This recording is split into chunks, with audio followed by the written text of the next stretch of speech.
Nesta fermosa tarde de temporal coruñés vou ler dous fragmentos do libro de ensaio Carballo, sempre a lustres de vida e obra.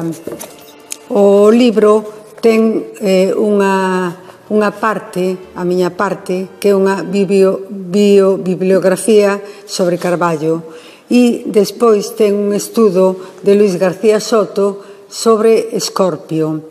Tamén ten de moi interesante que é a primeira vez que se publican 10 fotografías feitas por Luis García Soto a Carballo Calero no seu despacho na Facultade de Filoloxía a finais do ano 1998. Paso entón a ler uns fragmentos da vida de Carballo.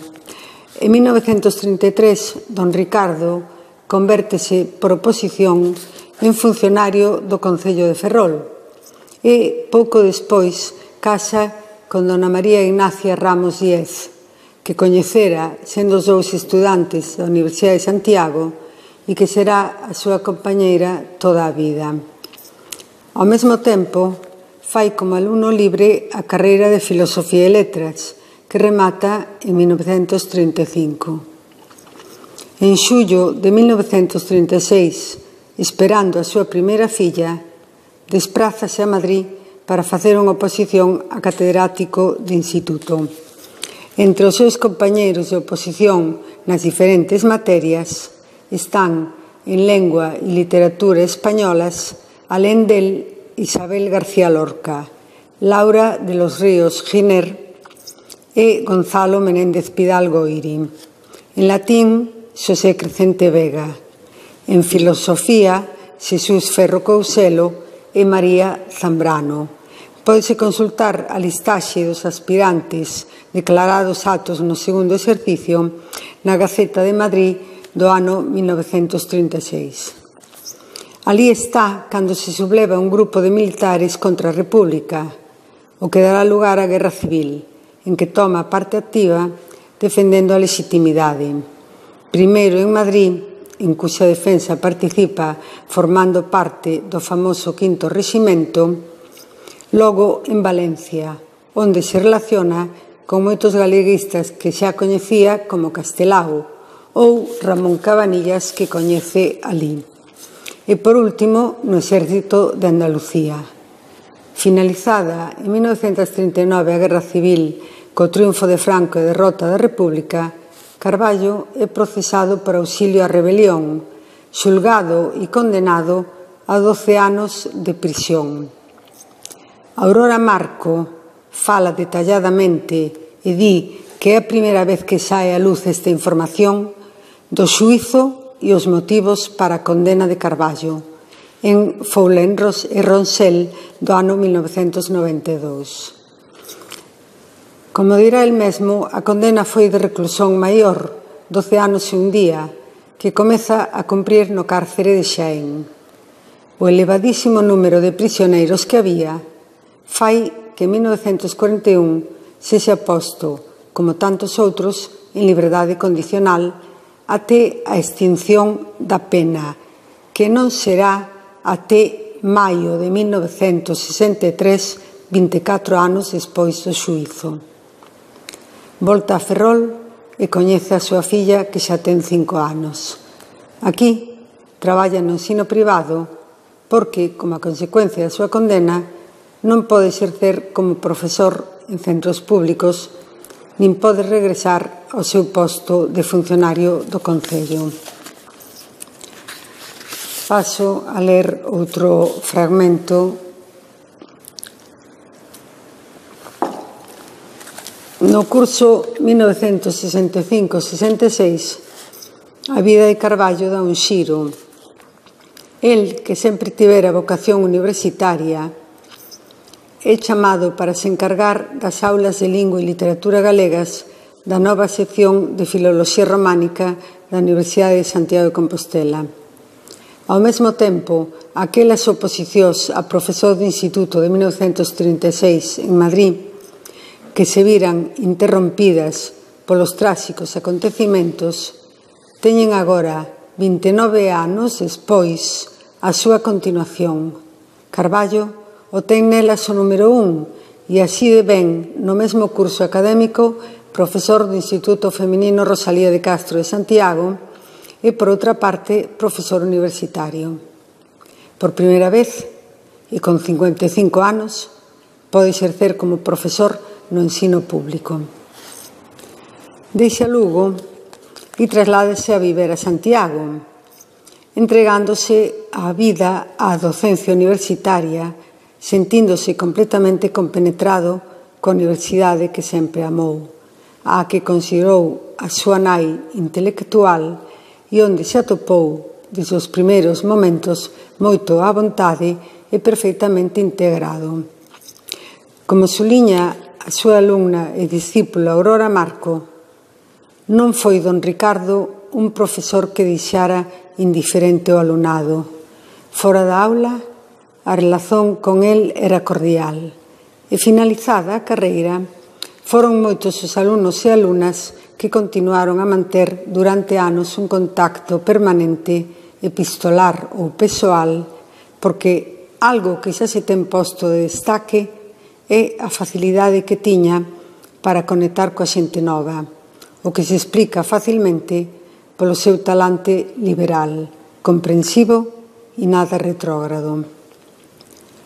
E o xeito sai do profesor que os seus alumnos non esquecerán, como poden ser os seus óculos que ora tiña postos, ora nas súas mans, ora en riba dos libros, e o seu reloxo de peto co que a súa muller o agasallara ao casaren.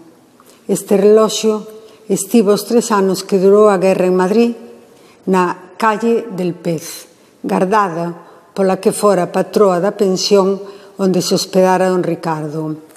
Alí o recolleu María Ignacia no seu regreso dunha das súas visitas ao seu home na cadea de Xaén. Este reloxo, no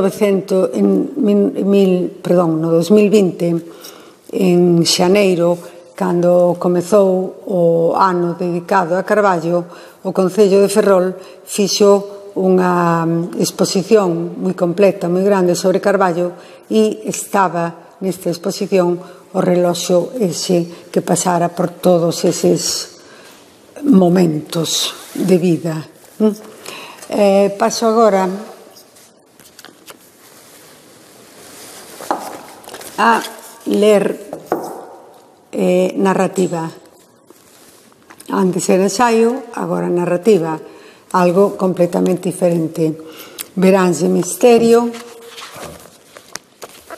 que son as aventuras protagonizadas por uns rapaces entre os 10 e os 15 anos. Intenta ser, ao mesmo tempo, unha reivindicación do tempo libre e tamén unha reivindicación de maior autonomía dos rapaces novos. Comezo. Próxima á hora do tren, foron coller as bicicletas e comentaronlle aos seus pais que saían. Cando xa chegaran ao centro da vila, Pinky díxolles aos irmáns: «Sabides que abriron unha nova tenda? Rosmaniño. É moi moderna, como unha boutique. Contarno esta mañá e os pais prometeron que nos mercarán algo a todos. Por que non imos vela nun instantiño? Eu mercaría de boa gana un pantalón ancho». «E por que os rapaces non usarán zaias?» deixou caer Lala curiosa. «Pois claro que poderían usalas», respondeulle Pinky combativa. «Nós xa gañamos o dereito aos pantalós. Vos», e mirou para o Kiko e o Perucho, «poderíades loitar polo dereito ás saias. Aliás, non é unha cousa tan extraña. Os homes usaron secularmente saias». «Sí, é verdade», continuou Mariña, «e seguen a usalas hoxe en día en lugares de Asia, de África, sin esquecermos os escoceses, claro é».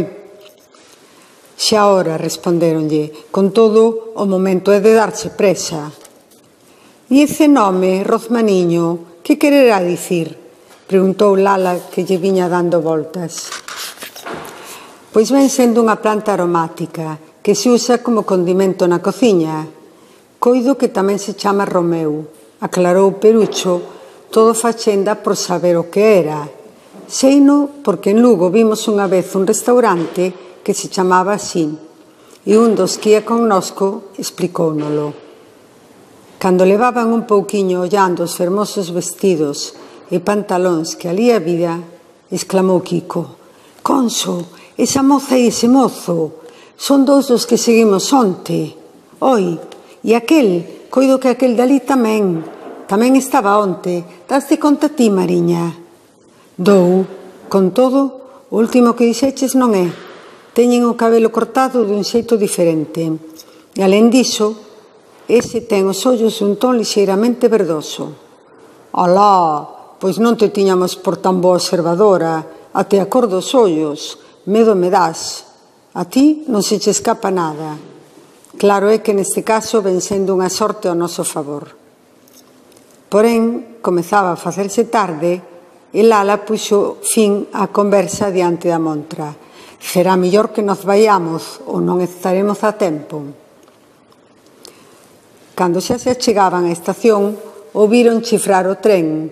No mesmo momento en que estaban a apoiar as bicicletas no valo, viron entre varias cabezas que se asomaban nunha porta os roxos cabelos de Lelia.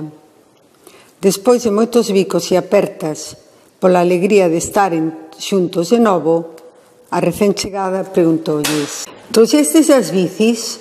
Eu xe a trouxen, teño que recollela agora».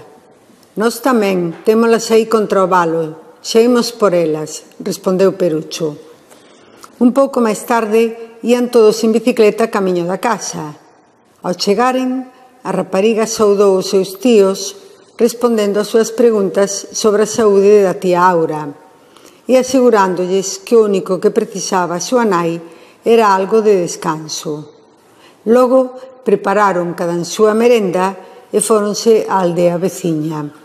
De camiño, puxeron á moza ao corrente de todo o que lles acontecera e comunicáronlle que tiñan a intención, sen llo dicer a ninguén, de iren ao día seguinte ao vello muiño para intentaren saber o que se estaba a argallar ali mesmo diante dos seus ollos. Ao solpor regresaron cansos, moi cansos, e despois de cear cos seus pais e ler un pouco, ficaron dormidos como pedras.